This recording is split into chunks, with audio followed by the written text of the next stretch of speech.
Hello, this is Mary Calvert-Dida, and I'm looking at God's will as He reveals through His relationship with His people and with all people that He has created, those who are believers and those who are not, those who are Jews and those who are Gentiles. So this is a summary of Genesis 49 and 50. I'm going to read the summary first. Jacob tells his sons what will befall them in the last days. Some of the things will be good, and some of the things will not be good. And what befalls them is based on the character of the son, and this was their blessing. Afterward, he charged them, his sons, to bury him in the cave with Abraham, Sarah, Isaac, and Rebekah, and Leah.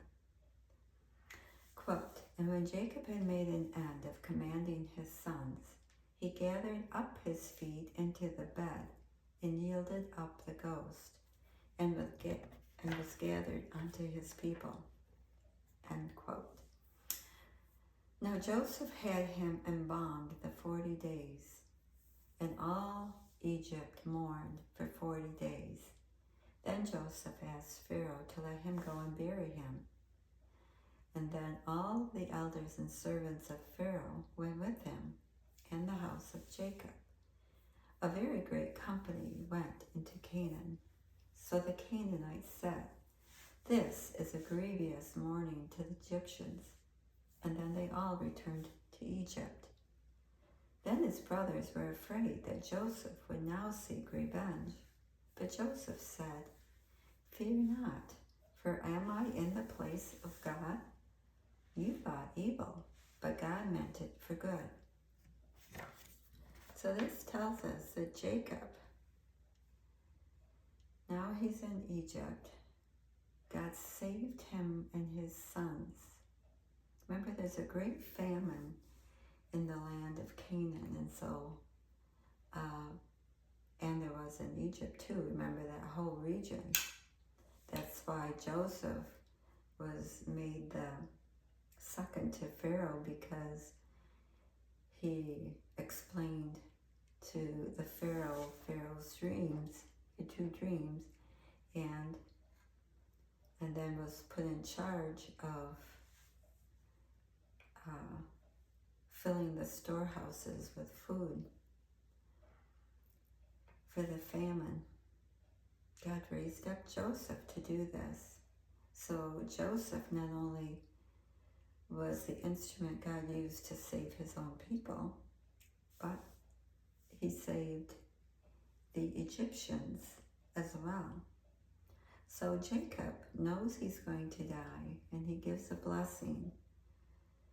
Now, a blessing wasn't always something good, as you can tell this, because he's saying, this is what you are like, and this is what will transpire for you as you live, my dear son. Some of the sons had good blessings and some had not so good. But Jacob wanted to be buried with his grandfather, grandmother, son, his dad, his mother, and his stepmom. Family was very important. Remember, that's one of the things the devil really works at destroying, to kill, steal, and destroy our family connections. Remember also that Jesus, though, says in the new covenant, family members will be against each other. Some will be for Jesus, some will be against. So there is a bloodline that runs stronger than the bloodline of the flesh, and it's the bloodline of the spirit. So Jacob commands his sons to take him back. Now that could have been a long time from now. Remember, Joseph is carried back to Egypt with his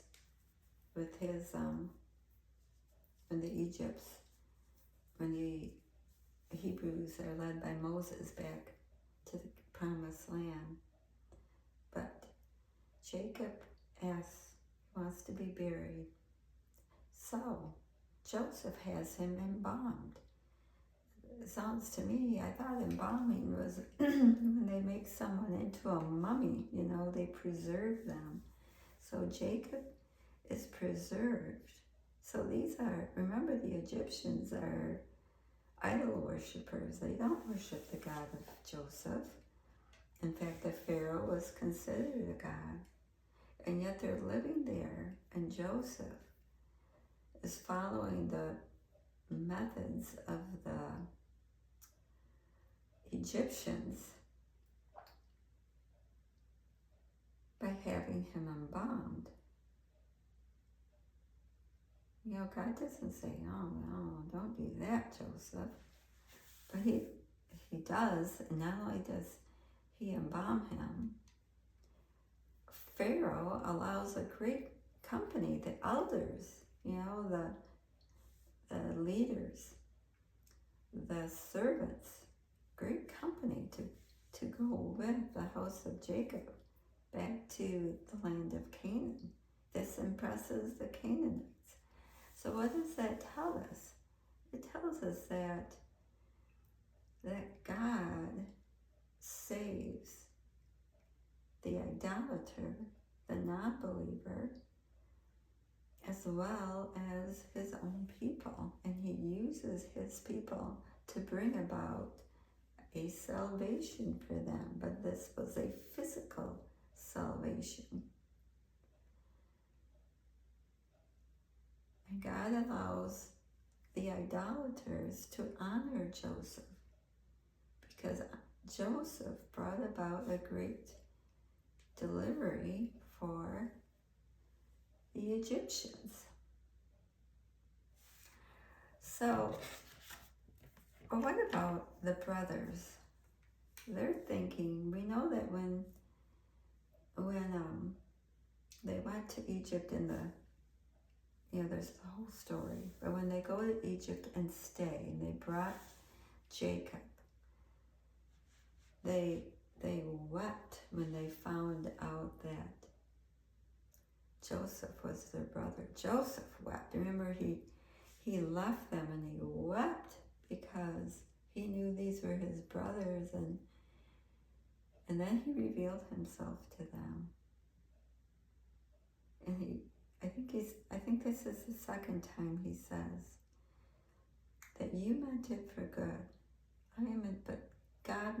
You meant it for evil, but God meant it for good.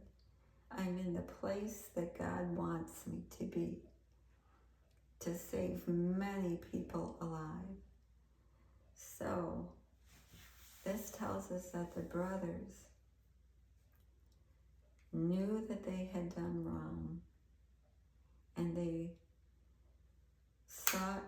were feeling like Joseph will seek revenge.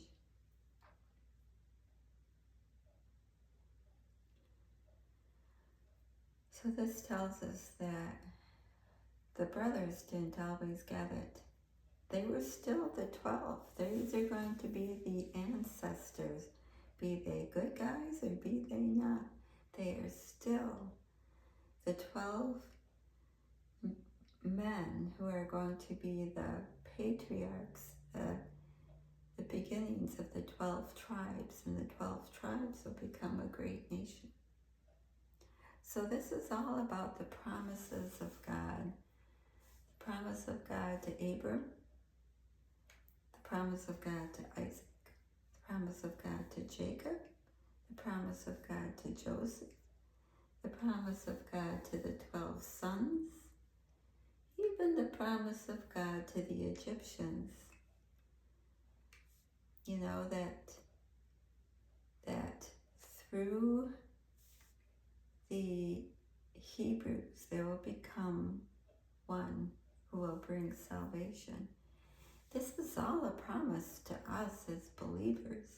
And if we are not a believer, it is his promise to us if we come to him for our salvation. So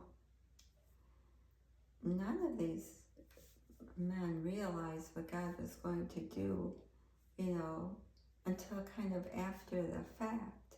Like, how's God going to save us? How's He going to lead us through? And I think about this because there's a lot of prophecies about Babylon the Great and being destroyed in 1 hour. And there are some people who say that that would be the United States. It doesn't matter. When believers live in wicked nations are punished. And believers sometimes have to go through struggles. And they have to trust God that whatever happens, God is in control. He will lead you in the path you should walk on. Whether we're someone like Joseph, God's going to use us to be a leader. Whether we're like a brother, doesn't matter. God is faithful. Thanks for watching. Subscribe if you like.